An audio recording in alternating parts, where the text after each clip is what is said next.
우리가 오랜 동안 예수를 믿는다 하면서도 타성에 젖어서 그저 예배당이나 오락가락 하면서 그것이 예수 믿는 것이고, 예배당을 다니면 죽어도 천당을 간다는 웃지 못할 얘기 속에서 살아가는 것이 기독교인들이 아닌가, 그렇게 생각합니다.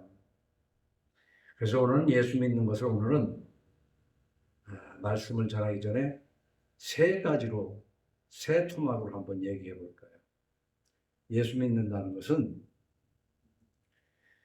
너나 할 것 없이 의인은 없나니 하나도 없기 때문에 이 죄인들은 하나님의 심판을 피할 수가 없다.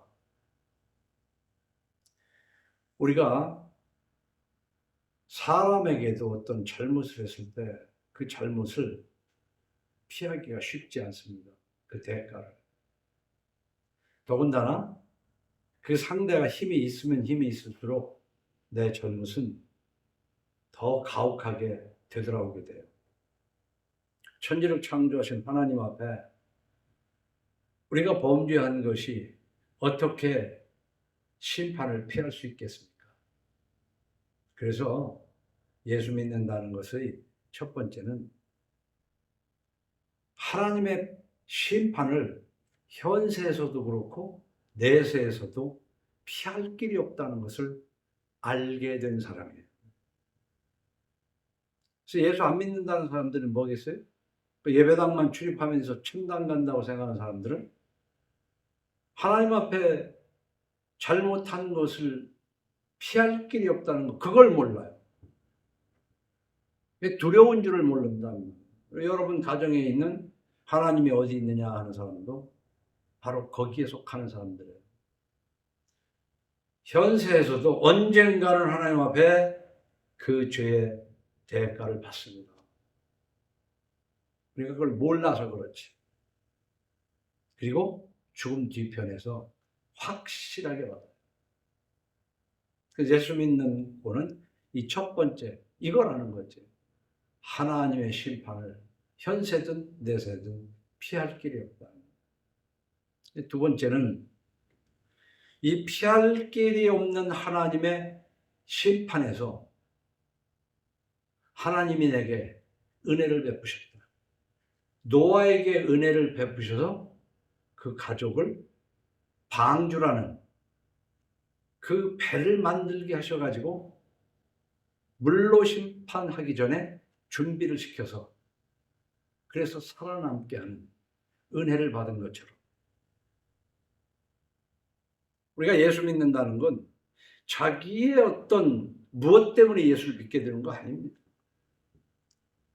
우선 예수를 믿게 된 것은 자기가 믿은 것 같으나 이 믿은 것이 아니라 믿어진 것이고, 그 믿음의 대상인 예수는 지금으로부터 2025년 전에 오셨어요. 나하고 무슨 관계가 있어요? 하나님의 은혜로 독생자를 주신 거예요. 왜? 내가 피할 수 없는 길을 피할 수 있는 길로 주셨다는 말이에요. 그래서 예수님이 오셔서 나로 말미암지 않고는 아버지께로 갈 자가 없다. 아버지께로 갈 수 없는 자는 아버지의 심판을 반드시 받아야 됩니다.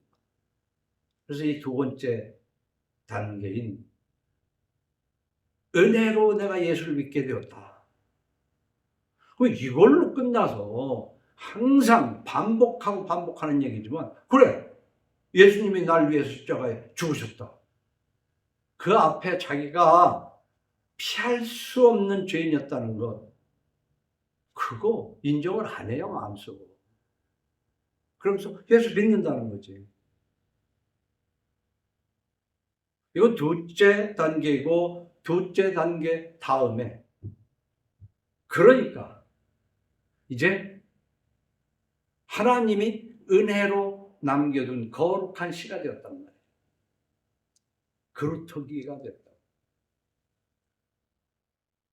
하나님의 심판 가운데 모든 사람들이 다 바알에 무릎을 꿇었지만 그래도 하나님의 은혜를 입은 7,000명이 있는 중에 하나가 되었다. 그래서 거룩한 씨로 살아가는 거예요. 예수를 믿는다는 건 그 앞에 내가 피할 수 없는 죄인이었다는 것을 알고 예수님이 은혜로 나를 대신 십자가에 죽으셨다는 것을 알고 이제는 이전처럼 살지 않는 이 새 토막을 확실히 균형 있게 살아가는 거예요. 그러면 우리는 이 세상에 살면서 이 세 가지 관계 속에서 우리는 때로 두려움이 옵니다.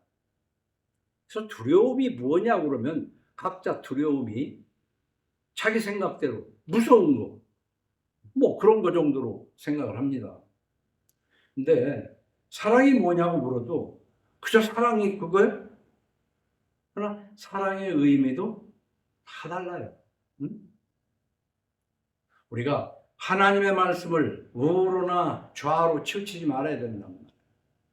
코끼리를 눈 감고 손으로 더듬는 것 같이 부분적으로 알면서 안다고 착각하지 말자는 거죠. 사랑도 네 이웃을 사랑하라 하셨지만 하나님은 돈을 사랑하지 말라고 그랬어요. 왜 언제는 사랑하라고 그러고 뭐는 사랑하지 말라고 그럽니까? 이 사랑의 의미를 잘 몰라. 그러니까 두려움도 마찬가지입니다. 우리는 뭘 두려워해야 되나? 그럼 우리는 두려움 없이 살아야 되는가? 오늘 1절로 2절 말씀을 보니까 2절에 아람이 에브라임과 동맹하였다 했으므로 어떤 소식을 들은 거예요. 왕의 마음과 이스라엘의 왕의 마음과 이스라엘 백성의 마음이 지금 어떤 상태예요? 숲이 바람에 흔들림같이 흔들렸더라. 참 정말 표현이 그렇잖아요. 우리가 떨려 그러잖아요. 그냥 무서워가지고 그냥 사시나무 떨듯 떤다 그러잖아요. 어? 여러분, 우리가 살아가면서 두려움을 느끼지 못하고 살은 사람이 있겠어요? 근데 이 두려워하는 사람이 누구냐 하면은 하나님이 애굽에서 이끌어내서 광야에서 그만큼 훈련을 시키고 젖과 꿀이 흐르는 가나안 땅에 와서 잘 먹고 잘 살게 된 하나님의 백성이에요. 하나님이 애굽에서 이끌어낼 때 내가 너희들을 애굽에서 이끌어낸 것은 나는 너희의 하나님이 되고 너희를 나의 백성으로 삼으려고 이끌어냈다고 그랬어요. 그러면 하나님과 하나님의 백성의 관계를 잘 유지해야 되는 거거든요. 우리는 이 관계를 잘 생각을 못해요. 이 관계를 생각하지 못해. 그 이스라엘 백성들이 하나님으로부터 애굽에서 이끌려 나와가지고 이제 하나님을 하나님이라고 불렀으면 하나님 백성다운 삶을 살아야 되는데 그렇지 못하기 때문에 하나님께서 열이 남더라도 그 열도 다 하고 그냥 아주 다 없애겠다. 그래도 그 남은 그루터기는 있을 것이다. 남은 씨는 있을 것이다. 이렇게 이야기를 했는데 정말 소돔성도 뭐래? 10사람의 의인이 없어서 멸망을 당한 거거든요. 하나님은 반드시 심판하시는 분이에요. 그냥 적당히 어물어물하면서 넘기는 분이 아니라니까요. 확실하게 심판하시는 분이에요. 근데 우리가 느끼기를 하나님의 심판이 뭐 잘못을 해도 뭐 별로 없는 것 같아. 뭐 잘못할 때 막 천둥 소리가 나든가 번개가 번쩍번쩍하고 뭔가 그냥 그렇지 않잖아. 자, 어쨌든 이스라엘 백성은 하나님의 백성답게 살아가야 되는데 그러지 못하기 때문에 이제 하나님이 심판하십니다. 내세에서의 심판이 아니라 이 땅에서 심판을 하시려고 그러는 거예요.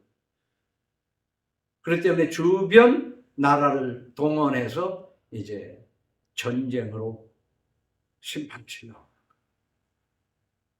예수 믿으면서 간혹 착각하는 것이 있어. 다른 사람과 싸울 때 내가 잘했냐 잘못했냐 따지기 전에 하나님이 내 편일 거라고 착각을 한다. 그러면서 예수 믿는다는 거지. 하나님은 그런 하나님이 아닙니다. 하나님은 누구 편이겠습니까? 목사 편이겠습니까? 권사님 편이겠어요? 하나님 편에 서 있는 자의 편입니다. 그게 뭡니까? 의로운 자의 편이라고요. 의롭게 살게 하시려고 애굽에서 이끌어냈고, 의롭게 살게 하시려고 지나간 죄를 다 묻어버리려고 독생자를 보내서까지 대신 죽게 하셨어요. 그렇기 때문에 하나님의 백성으로서 하나님의 백성답게 살지 않기 때문에 오래 참으시는 하나님이 때가 이름에 이제 이스라엘을 주변 국가들을 통해서 심판하시려고 합니다. 그러니까 그 소식을 듣고 쳐들어온다. 곧 전쟁이 난다. 하니까 왕에서부터 백성의 마음이 뭐라고 했습니까? 사시나무 떨듯 이라는 것과 똑같아요. 숲이 바람의 흔들림 같이 흔들렸더라.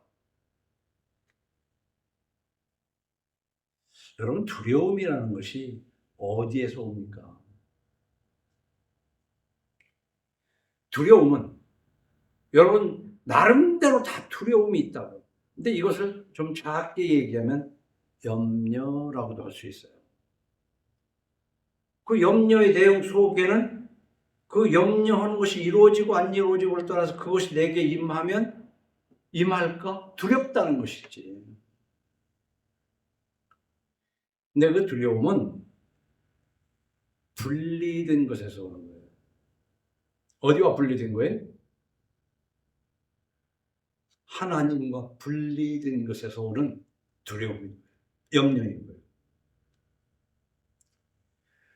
우리는 죽음 뒤에 지옥을 간다고 그러는데 지옥은 막 불구덩이다 뭐 이렇게 표현하지만은 사실은 거기에는 다시는 하나님을 뵐 수 없는 곳이에요. 하나님과 영원히 분리된 것이 거기가 지옥이에요. 하나님의 보호와 사랑과 은총이 전혀 없는 곳이에요. 그런데 죽기 이전에 이 현세 속에서도 하나님이 나를 버리신 것이 아니라 내가 하나님을 떠났기 때문에 그 떠난 게 뭐예요? 죄거든요. 두려움이 오는 거예요. 다 두려운 거예요. 겉으로 보기에는 당당해 보여도 두려워. 그래서 예수 믿는다는 건 뭐냐면 두려움 없이 사는 겁니다. 우리말에도 도둑이 제발 저린다고 하잖아요. 이 저린다는 것이 두렵다는 얘기예요.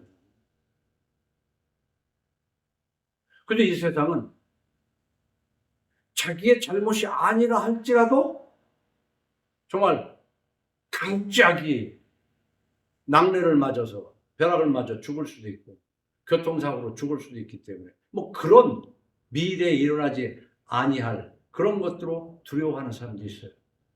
그러나 그것도 하나님이 강력하게 보호하신다는 믿음이 있으면 두려울 이유가 없잖아요. 하나님은 죽은 자도 살리시고 산 자도 죽게 하고 가난한 자도 부하게 하시고 부한 자도 가난하게 하시는 하나님인 것을 믿을 때 그 미래에 대한 두려움 있을 필요 없어요. 지금 내가 하나님 앞에 그 모든 죄를 용서받았기 때문에 예수 그리스도로 이제 성화해가는 과정에 내 마음속에 깨달아지는 먼지 같은 잘못이라도 느낄 때 하나님 앞에 겸허히 엎드려서 기도하는 거. 그게 기도하는 거예요. 그게 기도하는 거예요. 근데 이 두려움이 하나님과 분리되기 때문에 오는 것인데 우리는 창세기 3장에서 삶에 얻어낼 것이 너무 많아요. 선악과를 먹고 난 다음에 하나님이 이제 오십니다. 여호와 하나님이 아담을 부르시며 그에게 이르시되 네가 어디 있느냐? 너 어디 있느냐? 하나님이 몰라서 그러는 게 아니에요. 다 알지. 우리가 어린애들도 보면 뭐 잘못했을 때 막 뭘 엎어놓고 그랬을 때 어디로 숨어버렸단 말이야. 그러니까 얘가 어디 있지 알면서도. 여호와 하나님이 아담을 부르시며 그에게 이르시되 네가 어디 있느냐? 이르되 내가 동산에서 하나님의 소리를 듣고 내가 벗었으므로 두려워하여 숨었나이다. 이게 하나님이 금한 것을 하고 난 다음에는 두려움이 이 아담에게 온 것처럼 지금 우리도 하나님 앞에 두려움이 오는 것은 자기가 자기를 알아. 그래서 아무도 모르는 곳에서 혼자 한 일이라도 둘은 알아요. 둘은.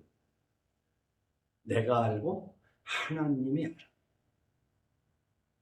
근데 어리석은 사람은 자기만 아는 것 같지. 남은 아무도 모르니까. 그러니까 아닌 척해. 아닌 척해도 하나님은 아신다니까. 하나님은 아셔. 그 하나님은 아신다는 것을 아는 사람은 그렇게 당당할 수가 없어요.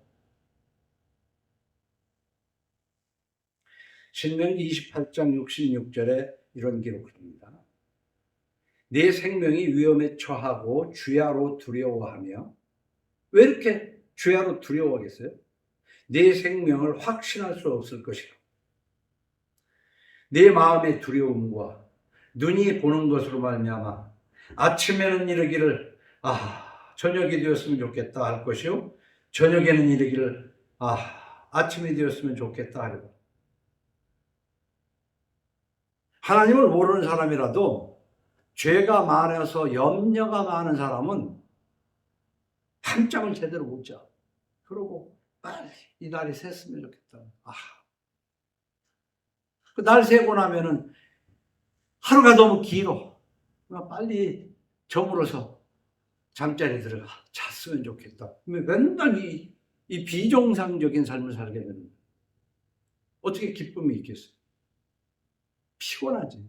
정말 무거운 짐을 지고 가는 거예요. 그래서 예수님이 부르신 것이 수고하고 무거운 짐진 자들아 다 내게로 오라. 그래서 짐진 자를 부르시기 때문에 언젠가 한번 여기서 얘기했지만 제가 66년도에 서울에 올라와서 서울역에 지게꾼들이 쭉 있어. 지게 일을 없으니까 지게를 세워놓고 지게에 기대고 짐을 맡길 사람을 기다리는 거 아니에요. 그때 저 밑에 서대문 사거리에 가면 적십자 병원이 있는데 크게 이렇게 현수막으로 써 있어요. 그 근처 어디 교회였던 것 같아요. 수고하고 짐진 자들아 다 내게로 오라. 예수님은 저 지게꾼을 부르는구나 그렇게 생각을 해서 수고하고 짐진 자들아. 우리는 그까지 항아리나 큰 짐 그거 무거운 게 문제가 아니라 죄를 짓고 나면 그 죄짐이 무거운 거예요. 그거. 보통 무거운 게 아니야. 그리고 밤잠도 제대로 잘 수가 없는 거예요. 그래서 시편 127편에서는 하나님이 사랑하시는 자에게는 잠을 주시는도다.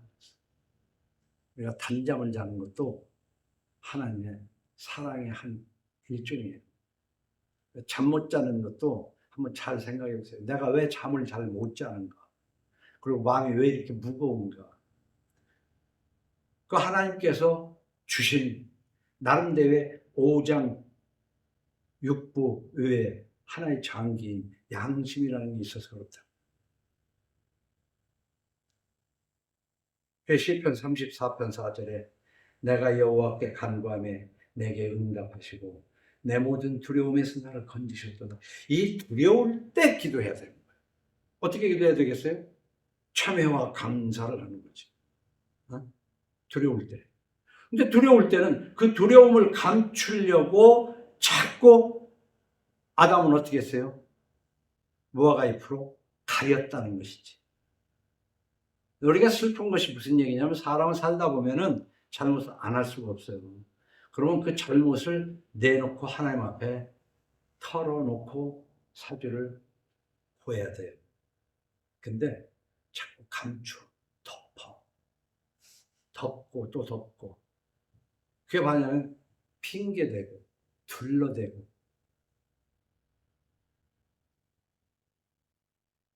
그러면서 평안이 있겠어요? 우리가 거짓말을 많이 때로는 거짓말을 할 수 있지만 거짓말을 안 하는 비결이 다른 게 아니에요. 거짓말이 입에서 나오자마자 이거 거짓말이라고 말해버리면 그 이제 거짓말 안 하는 사람이 되는 거야.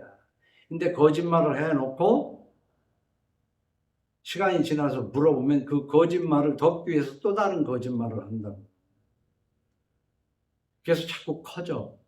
그래서 제가 그런 표현을 했지만 뭐 조그마한 물건인데 작은 상자로 포장을 해놓고는 그 상자를 또 포장을 하려면 좀 더 큰 상자가 필요해요. 그래서 안에 알맹이는 별것도 아닌데 포장을 여러 번 하다 보면 나중에는 엄청나게 큰 포장이 됩니다. 거짓말이 바로 그런 거예요.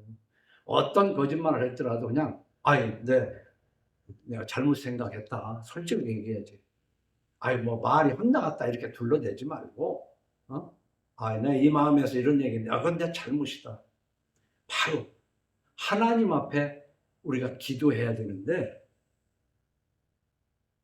새벽 기도하고 철야 기도가 바로 이런 기도를 하면 대한민국 기독교가 지금 이 모양으로 됐겠어요?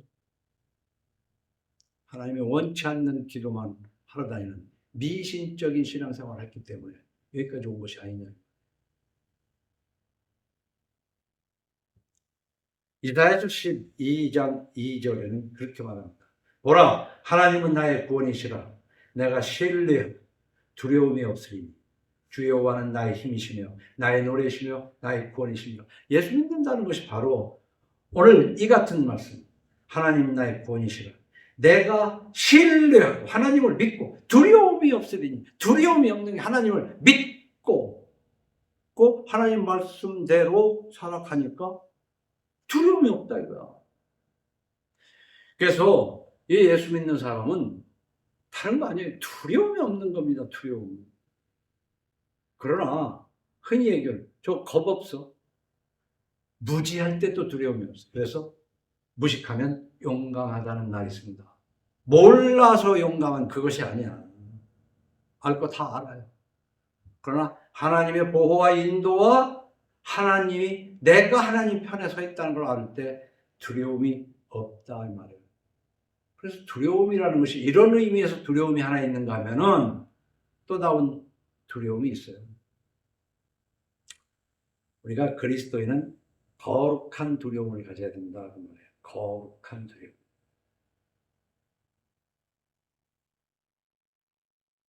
사람이 화내는 것이 하나님의 의에 이르지 못한단 말이에요.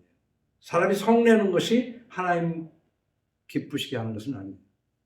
그러나 하나님 편에 서서 우상의 재물을 먹는 자들에 대한 거룩한 분노라는 것이 있다는 거예요. 그러니까 우리는 화내기만 하면 무조건 나쁘다고만 생각하면 안 돼요. 거룩한 분노도 있다. 자식을 무조건 예쁘기만 하면 되고 꽃으로도 때리면 안 된다고 그러는 게 아니라 때릴 줄 알아야 된다는 거예요. 균형 있게 살아야 돼요. 그러니까 예수 믿는 건 두려움 없으니까 아무 두려움 없이 천방지축으로 하나님의 말씀을 어기면서도 두려움이 없는 그런 게 아니에요. 하나님의 말씀을 어겨서 오는 두려움을 받지 말아야 되지만 하나님의 말씀을 어기면 하나님의 심판이 올 것이라는 두려움은 있어야 된다는 것이죠. 그러니까 두려울 걸 두려워해야 되지. 그래서 마태복음 10장 28절에 이 짧지만 잘 생각해 보면 우리 정말 이렇게 사는가? 마태복음 10장 28절에 몸은 죽여도 영혼은 능히 죽이지 못하는 자들을 두려워하지 말고, 뒤에 오직 몸과 영혼을 능히 지옥에 멸하실 수 있는 일을 두려워하라. 뒷부분 오직, 이것은 뭐냐면 하나님은 내 몸을 죽일 수도 있어요. 그리고 죽은 뒤에 지옥으로 보낼 수도 있어요. 하나님은 내 몸을 병들게도 하실 수 있어요.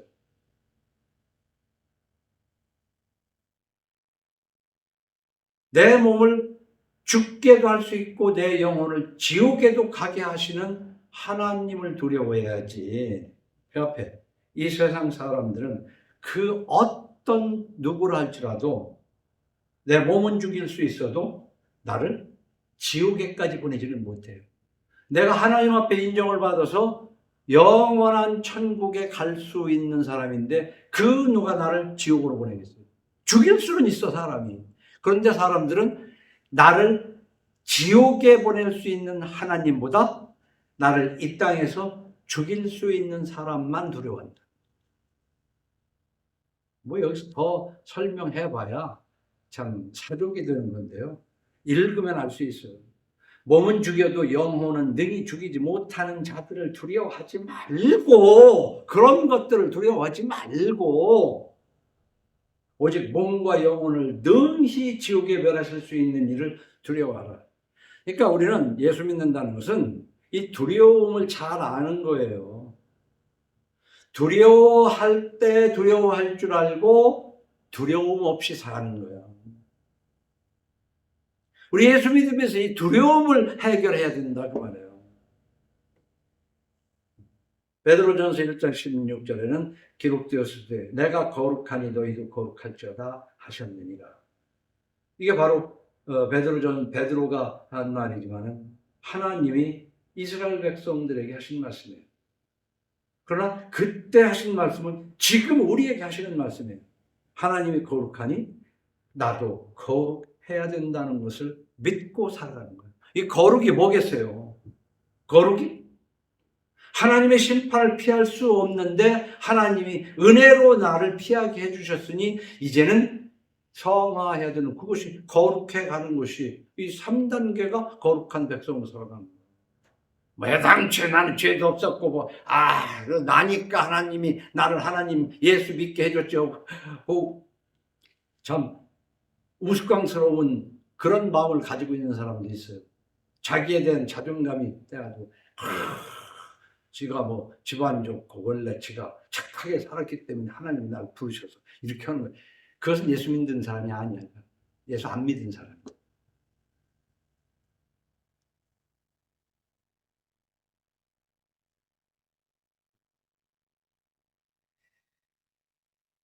우리가 이 말씀을 생각하면서 우리는 두려움에 대해서 오늘 생각해 보는데 내가 거룩하니 너희도 거룩할지어다 하셨느니라 하면서 외모로 보시지 않고 그 말은 바꿔서 중심을 그 마음을 보시는 하나님이 그 말이에요. 외모로 보시지 않고 각 사람이 행위대로 심판하시는 일을 일단 그 마음에서 나타난 것이 행동으로 가는 것을 하나님은 심판하신다는 말이에요. 이 하나님의 심판도 좀 알아야지 자꾸 하나님은 사랑이시라 하나님은 사랑이시라 하고 사랑 타령을 어찌 그렇게 하는지 몰라. 그러니까 사랑은 그냥 모든 것 다 용서하고 그냥 아무렇게나 놔두는 걸 사랑해. 그건 사랑이 아니라니까. 미워하는 것이라니까.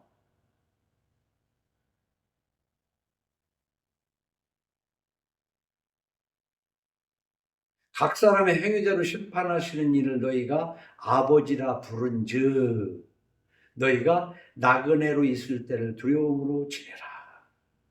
이 여러분이 나그네라고 그러면 기분 안 나빠? 길 가는 나그네? 우리가 너나 할 거 없이 이 땅을 잠깐 7박 8일 지나가는 나그네야. 행인이야, 행인. 이런 걸 읽으면서 행인 같은, 이걸 좀 더 줄이면 뭐예요? 아침 풀에 맺힌 이슬이란 말이야. 초로. 풀에 맺힌 이슬. 10시나 이렇게 되면 굴러 떨어져 없어져. 모양도 안 보이고 아침 안개같이 보이다 없어지는 우리 인간은 나그네예요. 7박 8일에 여행하고 있는 중이에요. 근데 이 7박 8일도 우리 인생이 100세 시대 착각하지 마라. 인생이 70이요. 강건하면 80이라고 그랬어.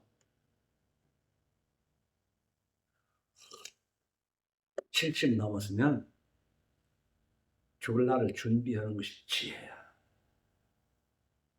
접스럽지 않게 죽기 위해서 준비해야 돼. 도살장에 끌려가는 짐승처럼 소리 지르고 몸부림치는 추해. 받아들여야 되는 거야. 그런데 100살까지 살 것이니까 아직도 많이 남았다고. 그 말에 스스로 위로받지 말라니까. 성경이 그랬어.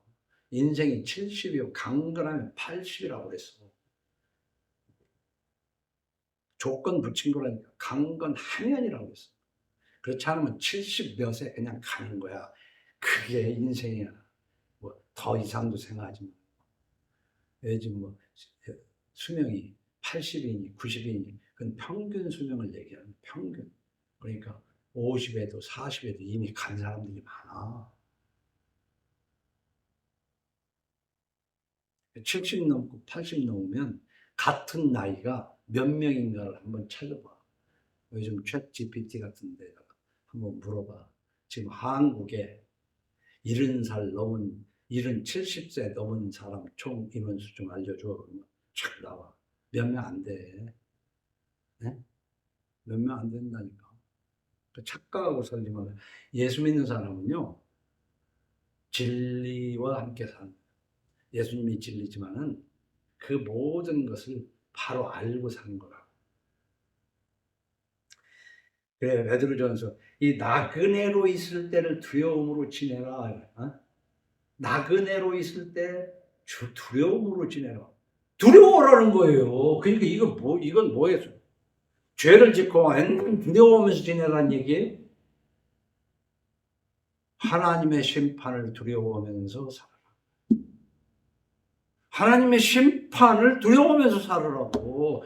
그런데 도대체 목사, 권사, 장로들이 하나님 심판을 생각하지를 않는다고. 지옥 같은 것은 생각도 안 해. 가봐야 알지야. 솔직한 얘기로. 말하고 사는 거를 보면. 근데 지옥은 가봐야 돼. 지금 당장 얼마 있으면 하나님의 손길이 당할 텐데 그걸 생각 못하고 지금 좋은 대로 살아.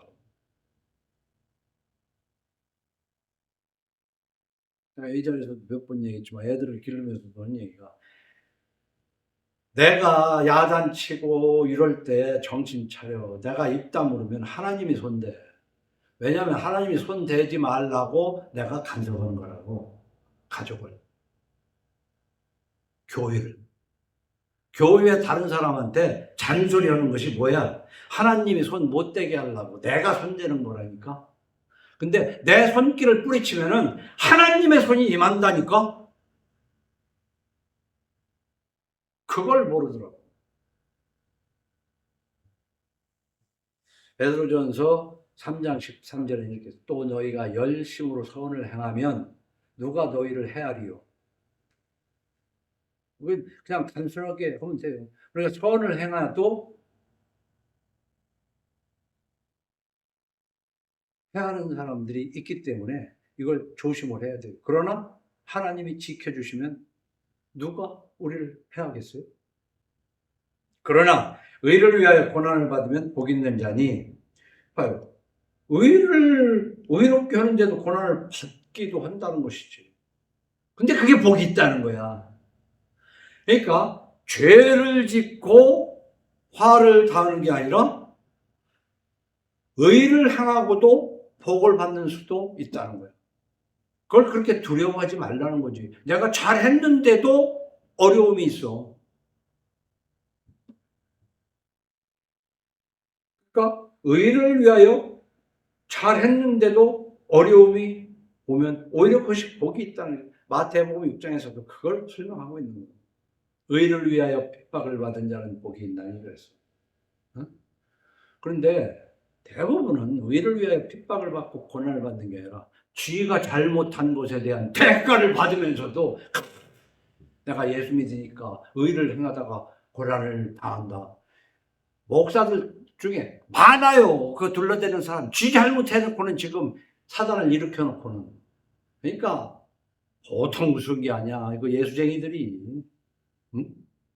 예수 바로 믿어야 돼요. 예수쟁이들 웃기는 거야.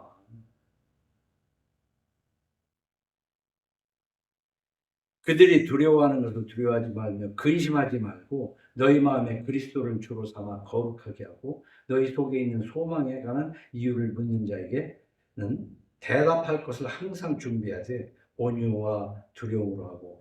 이거 대답할 것을 항상 준비하라는 것은 뭐냐면은 내가 예수를 믿으면 그 왜 예수를 왜 믿고 왜 그렇게 생각하냐, 왜 보통 사람하고는 틀리거든요. 응? 그러면 내가 행동하는 것은 너와는 달라. 왜? 너는 선하다는 것을 왜 나는 악하다고 그러니까 왜 부정적으로만 보냐고 얘기를 하잖아. 어?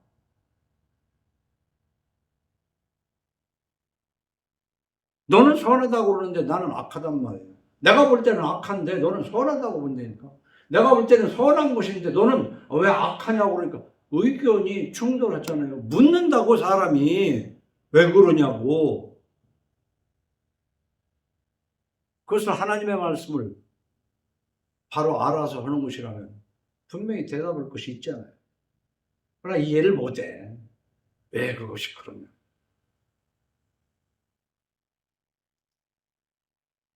아니, 무슨 비뜯어서라도 그 갭 투자해가지고 돈 버는 사람들이 많은데 비뜯는 것이 뭐가 잘못이냐. 뭐 이렇게. 성설 어디를 보든 간에 비뜯는 거 죄야. 현대 문명이 지금 빚으로 세워진 거야. 그게 하나님을 도전하고자 하는 바벨탑이라고 그걸 알아야 돼. 대답할 것은 항상 준비하되 온유와 두려움으로 하고. 여기에서 두려움이 왜 나왔겠어요? 하나님의 뜻을 저 좋은 대로 해석을 해가지고는 하나님의 심판이 있어요. 너희는 많이 선생되지 말라고 그랬어. 왜? 선생된 자는 더 큰 심판을 받는다고 그랬어. 꼭 목사라고 안수받아서 목사만 되는 게 아니라 남에게 하나님 말씀 잘못 가르치면요, 그거 큰 죄입니다. 알지도 못하면서 성경을 지 좋은 대로 해석해가지고 설명하지 말라니까. 그 심판이 있어요. 선한 양심을 가지라고 그랬잖아요. 양심도 악한 양심이 있고 선한 양심이 있어. 사람들은 그러잖아. 나도 상식적으로 한다. 나도 양심이 있다고. 근데 네 양심이 썩은 양심인 걸 뭐 양심껏 하는 거 뭐고 대단하다고. 쥐 양심대로 하는 거. 선한 양심을 가지라. 선한 양심이 뭐겠어요? 하나님께 인정받는 양심이지. 하나님이 옳다는 양심이지. 이는 그리스도 안에 있는 너희의 선행을 욕하는 자들로 그 비방하는 일에 부끄러움을 당하게 하려 함이라. 선을 행함으로 고난받는 것이 하나님의 뜻일진데 악을 행함으로 고난받는 것보다 나으니라. 이 17절 같은 것을 잘 묵상을 해야 돼요. 이래도 고생하고 저래도 고생하고. 왜? 하나님 말씀대로 살면 대적하는 자가 있어요. 그래서 오히려 거꾸로 매달려 죽기도 하고 그랬어요. 선을 행함으로 고난받는 것이, 선을 행했는데 어려움이 왔다는 거지. 그게 하나님의 뜻이라는 거야. 악을 행함으로 고난받는 것보다 나으니라. 이게 비유적인 말에 이런 것이 있어요. 너희에게 잘하는 사람에게만 잘하면 무슨 상이 있으리. 너희는 원수도 사랑하라. 이 참 하나님 말씀 해석하기가 그리 쉽지가 않다고. 생각해 보면 참 재밌고 어우신 말씀이야. 자, 우리 예수 믿는 사람은요, 하나님의 백성 얘기입니다. 이게 지금 이스라엘 왕과 그 백성들이 바람에 숲이 흔들림 같이 사시나무 떨듯이 지금 두려웠다. 그래서 두려움에 대해서 여기저기 말씀으로 우리 현실적으로 뭐냐? 하나님과 분리됐을 때 우리는 두려워한다. 하나님과 분리됐을 때 두려워하는데 그게 뭐예요? 죄다. 죄를 졌을 때 우리는 두려워합니다. 그런데 그런 두려움은 갖지 말아야 되고, 내가 하나님의 말씀에서 벗어나면 두려움을 갖게 될, 두려움과 함께 하나님의 심판이 곧 있을 거라는 두려움으로 하나님 앞에 살아가라는 거예요. 이 나그네 같은 삶을 두려움으로 지내라는 거예요. 여기는 하나님 앞에 두려움으로 지내라. 그래서 우리는 하나님을 사랑하면서, 왜? 나를 그렇게 사랑하신 하나님을 사랑하면서 그 두려움을 갖는 그것을, 그 단어를 우리말로는 경외한다. 하나님은 사랑만 해서는 안 돼요. 하나님을 경외해야 돼요. 부모를 사랑만 해서는 안 돼요. 부모를 공경해야 되는 거예요. 이게 마음을 표현하는 거예요. 부모 공경하는 것이 뭐예요? 그 앞에 개밥처럼 굶지 않게 밥그릇 갖다 주는 거. 그 옛날 보리밥도 못 먹던 시절에는 부모 공경이 그냥 때맞춰 먹을 밥그릇 갖다 주는 거. 그것도 공경일 수 있겠지. 지금 이 시대에는 그 마음에서 오는 거예요. 부모 공경이. 하나님을 사랑하는 것은 바로 왜? 경외해야 된다는 거지. 경외. 하나님을 경외하지 않고 사랑하려 하지 말라. 자, 그러면은 우리는 이 두려움 때문에 무엇을 하게 되냐면 뭔가를 계획해요. 그 두려움을 벗어나고 싶어서 계획한다고. 그럼 계획이 어떻게 되냐? 5절로 7절 말씀. 아람과 에브라임과 르말리아의 아들이 악한 꾀로 너를 대적하여 이르기를, 우리가 올라가 유다를 쳐서 그것을 쓰러뜨리고 우리를 위해 그것을 무너뜨리고 다벨의 아들을 그 중에 세워 왕으로 삼자 하였으나 주 여호와의 말씀이 그 일은 서지 못하며 이루어지지 못하리라 그랬어요. 지금 얘들이 이스라엘 백성들이 이스라엘 백성이 아닌 그 이스라엘 백성을 치려고 하는 자들이 지금 도모하고 있잖아요. 그러니까 악한 자들이 나를 치려고 그러던, 하나님이 저들을 데리고 하나님의 백성을 치려고 하던 그 마음에는 행동하기 전에 작심을 하게 돼요. 작심. 근데 혼자만 작심하는 것이 아니라 주위 사람과 함께 합의를 해요. 모의를 한다고. 그건 악인들의 모의가 됐던 하나님의 백성의 모의가 됐던, 이 얘기는 뭐냐면 결심할지라도, 우리는 어떤 일을 결심한다고요. 특히 죄를 덮으려고 결심할 수도 있고 좋은 일을 하려고 결심할 수도 있어. 이게 착각하면 안 되는 것이, 내가 나쁜 결심한 게 아니라 좋은 일 하려고 그러는데, 내가 하나님의 집을 지으려고 그러는데, 그래서 돈 벌어서 하나님의 집을 지으려고 그러는데, 바로 이런 핑계를 대면서 지 하고 싶은 것을 하나님을 비인자해가지고 지 욕심을 채는 일들이 많아요. 꼭 그런 것은 아니었지만은, 저도 이 건물을 질 때 5층을 하나님의 집 오고 4층까지 팔아서 원가 건지려고 지은 거 아니에요.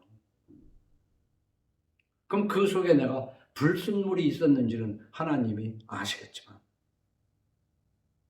준공하고 2년이 되도록 못 팔고 잘못된 것이 뭐냐? 해결할 방법으로 내가 계획을 세운 것이 이걸 담보로 해서 안산에 공장을 했잖냐고. 거룩한 뜻에서 한 거 아니겠어요? 근데 그건 내 생각이야.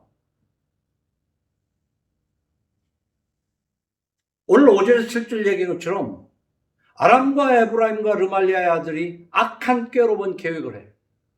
근데 우리는 악한 꾀라고 생각 안 하고 다 하나님을 위해서 뭔가 계획한다고 생각을 해요. 다 좋은 일을 계획한다고 생각해요. 그럼 여기서 7절에 뭐라고 말씀하십니까?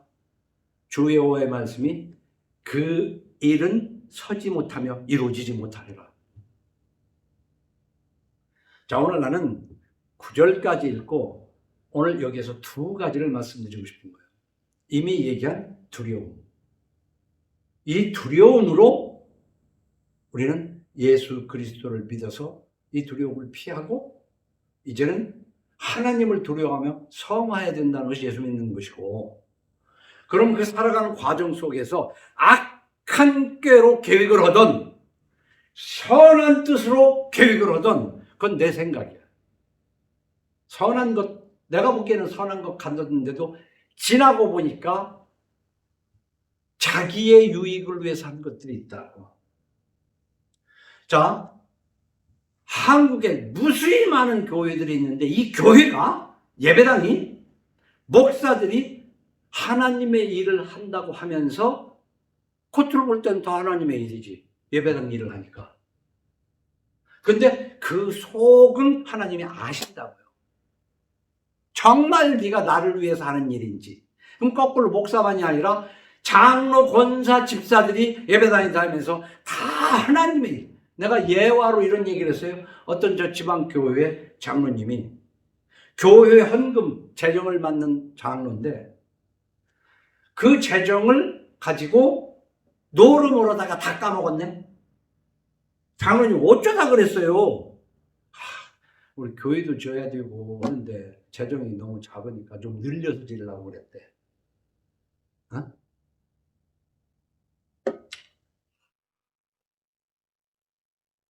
그게 정말로 노름해서 하려고 한다고 해도 그렇지만 그것을 깨닫고 울어야지 그걸 대답이라고 하는 게 장로입니까? 그게 예수 믿는 사람이 그게 예수쟁이야? 어? 우리가 알 건 알고 믿고 말을 해야 되는 거예요. 어? 지금 얘기한 대로 이 건물이요, 내가 지금 지나간 날 생각해보면 여러 가지 문제가 많지만은 여기에 창립을 하고 난 다음에 얼마 안 돼가지고 병원을 하겠다고 35억에 팔겠다는 사람이 있어요. 근데 나는 원가밖에 안 되는데 예배당 하려고 했는데 이걸 왜 그때 그냥 팔아버렸으면, 이것저것 생각 안 하고 내 계산으로 해서 팔아버렸으면 깨끗했지. 원가밖에 안 되는 걸로 하려고 내가 고생했나? 그러고는 저기 공장 한다고 대출 받아가지고, 대출 받는 게 빚있는 거 아니에요. 내가 살아본 결과로 뭔가를 하려고 그러면 안 하면 돼. 없으면. 그게 답이에요. 하나님은 하게 하시려면 그렇게 돈을 줘. 근데 노름해서 하게 안 해. 빚어서 하게 안 하신다니까. 근데 우리는 뭐예요? 노름이라도 해가지고 하려고 그러는 거 아니야. 거룩한 거. 그 거룩한, 그래서 그 거룩한 뜻으로 따지면은 언젠간 내가 여기서도 한 얘기지만 애들을 막 비싼 과외를 시켜내니까 남편 월급 가지고는 쪽집게 과외도 못 시키겠고, 그러니까 밖에 나가서 몸 팔아서 학원비 벌어서 애들 학원 보낸다는 여자도 있었어. 그러니까 뭐가 뭔지를 모르고 사는 거야, 이 세상이. 예수를 믿으면서도 뭐가 뭔지를 몰라. 두려움이 오는 거지. 이 성서에 볼 때 제가 지금 이제 인생을 정리를 해가면서 생각해보면 그때 공장으로 돌아선 것이, 근데 나는 그때 또 거기에다가 공장에다가 한편에 예배당을 해놓고 오자마자 일을 해야 되는데 일해야 되는 시간 30분을 잘라가지고 예배를 드렸어. 그게 전도라고 생각을 하고, 그러면서 그 30분 한 사람 한 사람 70명 80명 되는 사람을 월급을 계산하면 그 시간마다 제법 작은 돈이 아니에요. 나 그걸 하나님 앞에 바친다고 생각을 했어. 그러니까 공장 어는 머리도 아니고 하나님 어는 머리도 아니고 지나고 보니까 왜 내가 이 얘기를 하냐면 사람이 계획을 한 것이 하나님의 승낙 여부에 따라서 그것이 되기도 하고 안 되기도 해요. 근데요, 악한 꾀로 할 때도 때로는 돼요. 하나님이 허락을 할 때가 있어요. 그러니까 다시 말하면 기도 같지 않은 기도를 해도 하나님이 주실 때인데 그중에 제일 내가 볼 때 두려운 것이 뭐냐면 애굽에서 나와가지고 모세를 따라서 광야를 가면 홍해도 건넜고 이런 경험을 한 이스라엘이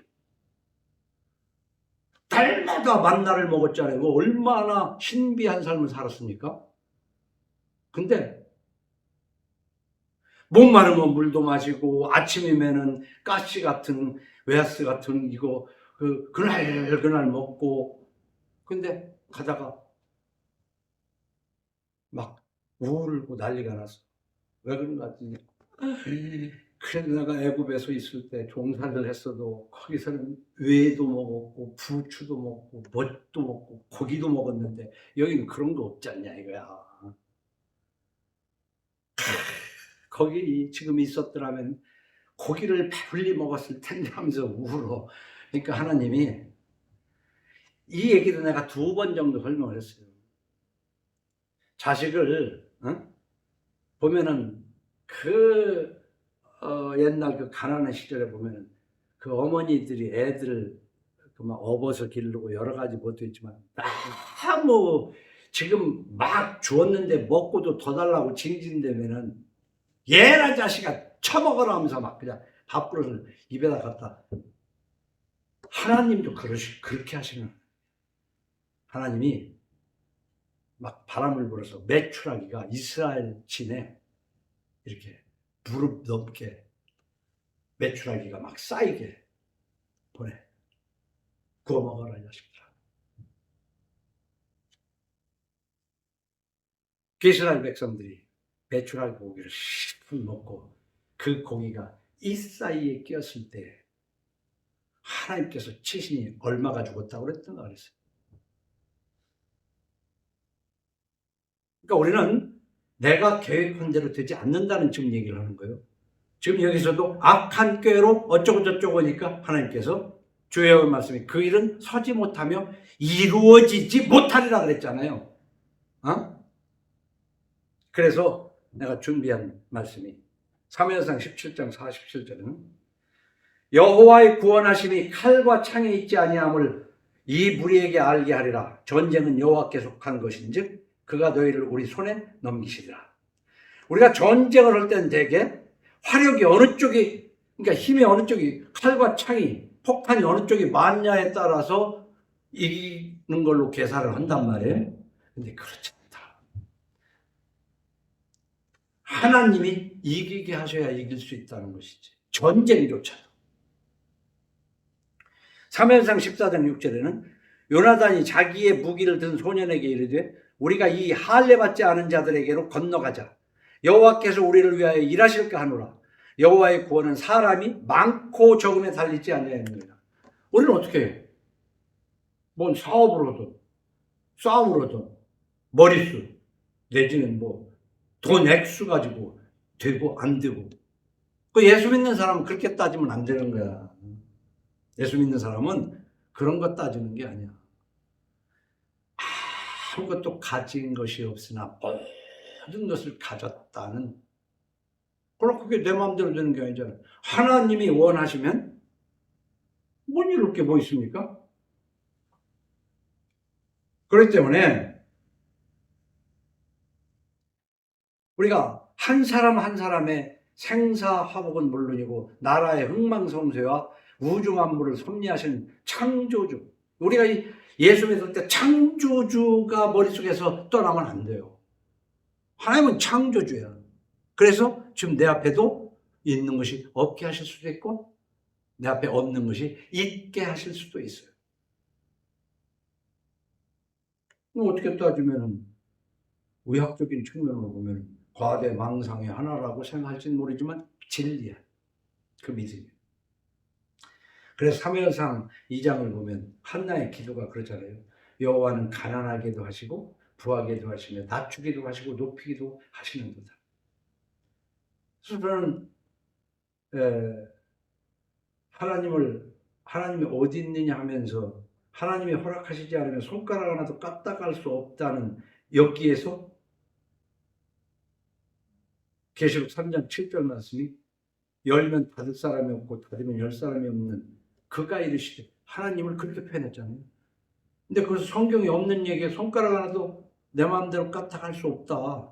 그것을 나는 계시록 3장 7절에 있는 말씀으로 난 얘기가 된다. 그래서 여호와는 가난하게도 하시고 부하게도 하실 뿐만 아니라 요한복음 3장 27절에는 만일 하늘에서 주신 바 아니면 그래서 요한복음 3장 27절 만일 하늘에서 주신 바 아니면 사람이 아무것도 받을 수 없느니라.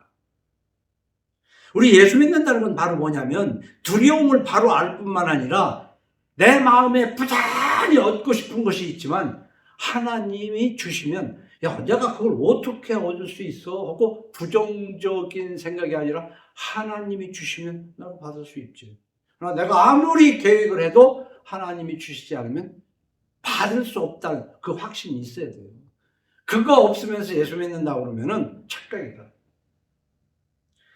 그래서 신명기 30장 15절에도 보면 보라 내가 오늘 생명과 복과 사망과 화를 네 앞에 두었나니 곧 내가 오늘 네게 명령하여 네 하나님 여호와를 사랑하고 그 모든 길로 행하며 그의 명령과 규례와 법도를 지키라. 이 신명기 3장 15절 쭉 했지만 이거 한번 잘 읽어보세요. 근데 17절에 뒤에 보면 이런 말씀이 있어요. 네가 만일 마음을 돌이켜 듣지 아니하고 그래서 그러니까 하나님 말씀을 듣지 않고 유혹을 받아 다른 신들에게 절하고 그를 섬기면 그러니까 내가 원하는 걸 얻기 위해서 하나님이 아닌 다른 무엇에 무릎을 꿇고 그것과 짝짝꿍이 되면 그 얘기야. 꼭 우상 앞에만이 아니라도 그러면 무슨 일이 있는지 겪어보면 안다. 이런 말들을 읽을 때 소설로 생각하면 안 돼요. 소설로 생각하면. 그래서 잠언 16장 9절에 정리합니다. 사람이 마음으로 자기의 길을 계획할지라도 그의 걸음을 인도하시는 여호와시니라. 사람이 마음으로 계획해도 우리가 흔히 얘기하잖아. 사람 뜻대로 안 돼. 그럼 뜻대로 안 되는 게 인생이지. 근데 하나님은 하나님의 뜻대로 내가 계획하지 않은 것으로 안 했지만 이루게도 하시기도 하고 내가 아무리 계획을 해도 하나님의 뜻이 아니면은 안 되게 하시더라는 거지. 살아보니까. 근데 성경에 그렇게 써 있어. 우리 자본주의 속에서 그냥 어떻게든 돈 버는 거 아니에요? 돈 버는 거?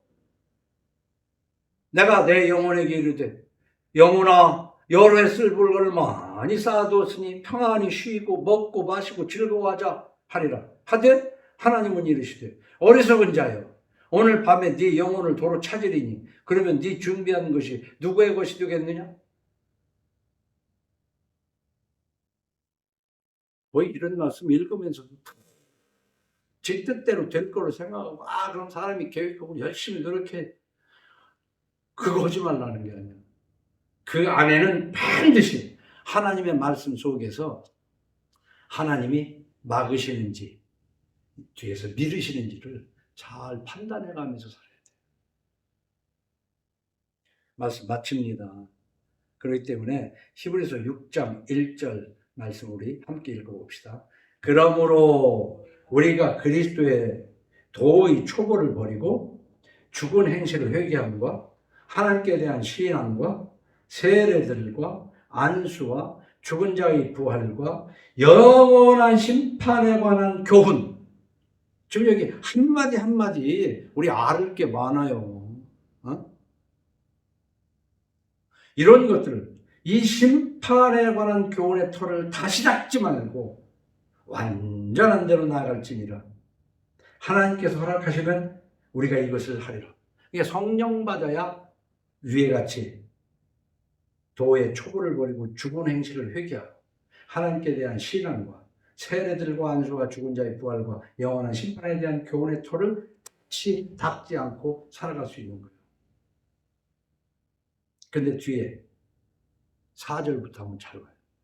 한번 빛을 받고 하늘의 은사를 맛보고 성령의 참여를 받고 하나님의 선한 말씀과 내세의 능력을 맛보고도 타락한 자들은 다시 새롭게 하여 회개할 수 없나니.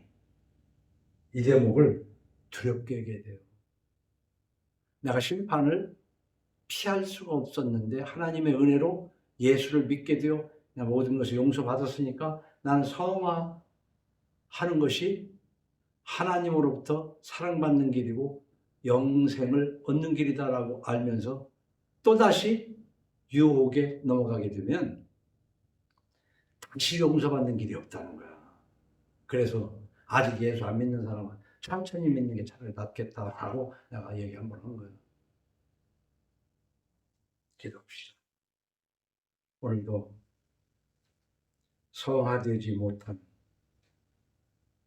상한 양심으로 살아가지고 있지 않는지 생각해서 하나님이 기뻐하시는 삶을 살도록 도와주옵소서. 예수님 이름으로 기도합니다. 아멘.